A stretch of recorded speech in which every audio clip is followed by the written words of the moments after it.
Hey yo, look what I got.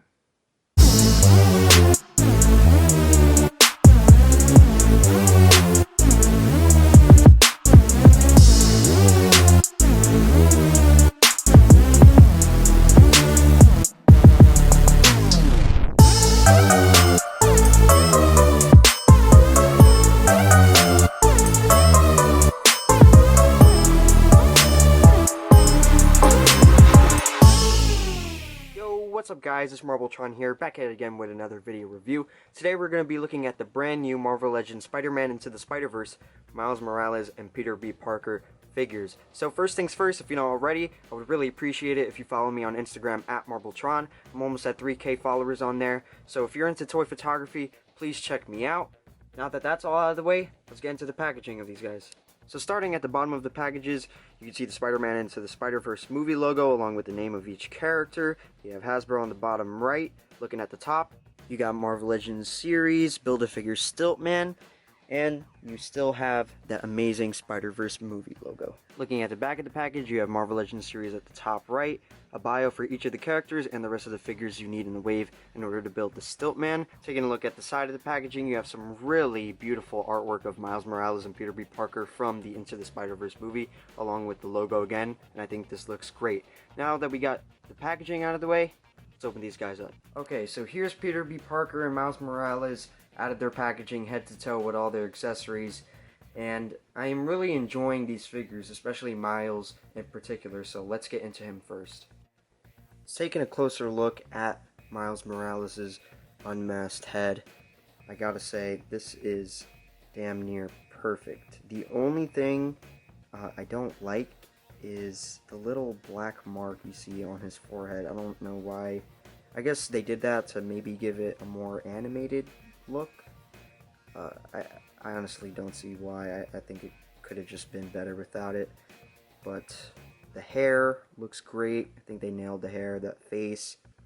It's a little bit of a sad facial expression, but I like it. Looks really good. I'm just really happy that they were able to capture that iconic animated looking face into plastic form. As we work our way down, you can see the jacket and the hood, which are two separate pieces here. It's not a full-on hood, so you couldn't really take it off and put it on someone else. It doesn't have sleeves and stuff, but same for the jacket. But the arms here look good. They're pinless. The whole figure is pinless, which I think is really nice. And then you have the sculpted raised webbing here. There's the spider logo, which came out really nice looking. It has a little bit of that overspray effect, like right here towards the center, similar to how the first Into the Spider-Verse Miles Morales figure was, the inaccurate one, Target exclusive, and the 2-pack. They even painted that little bit of silver on the belt, right there on the buckle, and on the tip. Shorts look really nice. More sculpted raised webbing. Looks really good, man. No real Air Force Ones, but didn't really expect that. They still look okay though, just normal red and white shoes. No black on them. So, yeah man, this is a really beautiful sculpt, 100% brand new. This looks amazing. Now let's look at him with his masked head sculpt. Now for the masked head sculpt, I think this is also an excellent look of the character. It looks really awesome. I also changed the hands here, and interestingly enough, they're not identical. They're not just like the same version, the same sculpt inverted. These have slightly bent fingers, while these are completely straight, so I thought that was kind of interesting, and I think that's a cool touch that they're not exactly the same, so I really like that. But the head sculpt here has the big eyes, signature big eyes from the movie. I like the head shape. It's just so awesome. It's so accurate to a movie that means a lot to me. It's probably my favorite Spider-Man movie. Maybe even my favorite superhero movie. It just looks really good. And a lot better than the original Spider-Verse figure. For size comparison, here he is next to Space Venom Miles on the left and Venompool Venomized Miles on the right. Since this Miles Morales is a Sony version, here he is next to the Sony Venom. So for the articulation on this guy, his head moves up quite a bit there, as you can see. And I just want to make this clear that these head sculpts are unlike any of your other Marvel Legends head sculpts, mainly because the ball peg is actually stuck in the head, not stuck in the neck like other Marvel Legends are. So you couldn't customize or kit bash with any of these head sculpts, which kind of sucks, but I probably won't be doing any of that because I love the way both these heads look on this body. But moving on, he has a lot of tilt due to that double ball peg there, so I really like that. His head can obviously move a full 360. His shoulders move out that much, nice range, also go all the way around. He has a nice deep single jointed elbow there, which is nice. His wrists move up and down and swivel. This is the same for all the wrists, but this is where it becomes really interesting for me. So it has sort of that G.I. Joe classified articulation scheme. So it has the ball joint all the way down at the waist, which is really nice. It allows for rotation and for slight crunch. And here you have the main ab crunch, so you could really get him crunching. So I think that's really, really awesome, especially for a Spider-Man figure. That Retro Spidey set the bar so high for pretty much all the Spider-Man figures to come, and I think this is also a really nice articulation scheme to go by. For his legs, they move up that much, they go back that much. He can do a pretty nice split. Wow, look at how skinny those legs are. And he actually does have a thigh swivel under here, so you can see that the thigh is rotating under there, and I think that's genius. Instead of making an ugly looking cut here, they hit it underneath the shorts, which I think is awesome. Here you're going to get a little bit of limiting due to the shorts because they are kind of thick compared to the rest of his leg, but that's still really good range. And if you're worried about these knees being fragile and warped all the time, you really shouldn't, because the way these are built with the pinless technology, they're actually really sturdy. And if you've seen my Instagram, I've been able to get him into quite a few poses, no problem. Lastly, for the ankles, they move down a lot. They don't move up all that much, which is kind of disappointing, mainly due to this tongue sculpt here. And lastly, he has an ankle pivot. So that's pretty much it for the articulation. Let's get into Peter B. Taking a closer look at the Peter B. Parker head sculpt, this thing also looks really, really good. Unlike the Miles one, this doesn't have any weird black line anywhere, so I would say this is pretty much perfect. I think this is as good as you can get.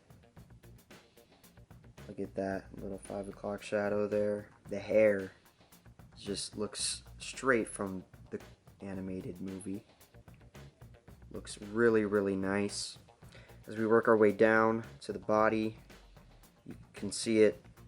No painted web lines, kind of disappointing. It doesn't bother me as much here as it would for other figures. I mean, it still casts pretty good shadows, so it doesn't make me too mad, but it still comes across as looking cheap, almost like that basic figure that came out around the time of the movie. But at least they painted the jacket here. You have the buckles painted, the zipper.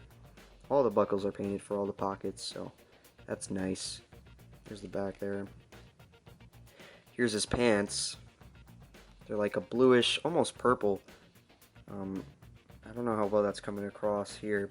Not entirely sure how accurate that coloring is. I was pretty sure in the movie they were just gray, but they look like purple blue here. But still, I'm not too mad about it.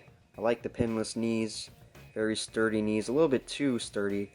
I'll go into that, into the articulation, and of course, the different shoes here. Barely any paint on either of them, except for this left shoe here, which has that little bit of white on it. That's pretty much it. This one has nothing, none of the laces or anything are painted on either of these. But he has that lanky looking cartoonish physique, which is accurate to the movie, so I'm happy overall with how this guy came out. So for the second head sculpt that he comes packed in with, which is his half-mast head sculpt, or as I like to call it, his Spidey Scully head, I think this one also is really solid looking. I like the facial expression that they chose. No, the lines still aren't painted, so they can match the rest of the costume. I like the eyes, just overall pretty solid. And I also want to take this time to mention his bottle accessory there, which has some yellows and some blues painted in there, which I really like, and it could be used for a lot of different things like photography, so I'm really happy that they included that piece. And now moving on to his extra hands. Here are his hands. You can see he has a whipping hand and a fist. Like you saw earlier in the video, he has pairs of these hands. They're exactly the same for both the hands in the pair. No painted web lines, of course, to match the rest of the costume. But I'm still happy that they included this. And for the quick size comparison, here is Peter B next to the retro Spider-Man on the left and Spider-Man Noir on the right. Oh, and Venom too. So for his articulation, like I said earlier, his joints were a little bit too tight, but that was mainly because he was just frozen right out of the packaging. His knees and elbows just were not budging, so I had to hit him with the blow dryer, and now his joints are pretty much free moving, but I just recommend you heat him up right before you start messing with him a little bit too much, because you'll run the risk of breaking this really awesome figure.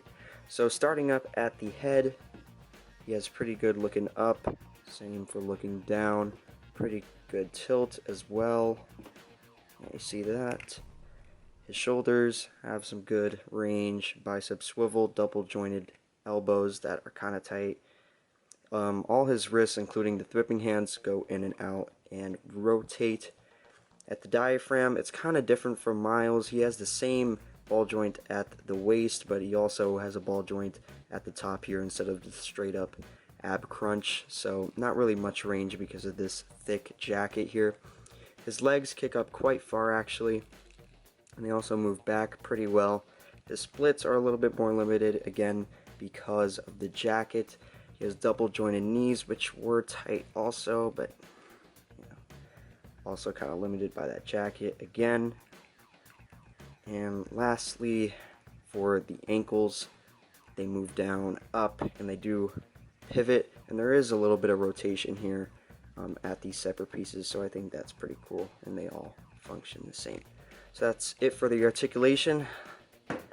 Here's my final thoughts. So for my final thoughts on these figures, I highly recommend them both, especially if you're a fan of the Into the Spider-Verse movie, or just a Spider-Man fan in general. These are definitely ones to get. So out of the two, I would say Miles is the better figure, but Peter B isn't no slouch either. The only problems I have with Miles are the little mark on his head and the fact that he can't have Air Force Ones, even though I wasn't really expecting that he would. And I guess you could throw in the fact that he doesn't have his open hands, but I think for both of these figures we're going to get their full-on Spidey suits down the road, so I wouldn't be worried about that. I'm pretty sure in that next release they will pack those in. If they don't, then that sucks, but I'm pretty sure they will. So for number ratings, I would give Miles a 9.5 out of 10 and Peter B about an 8.5 out of 10. These are awesome. Don't sleep on them.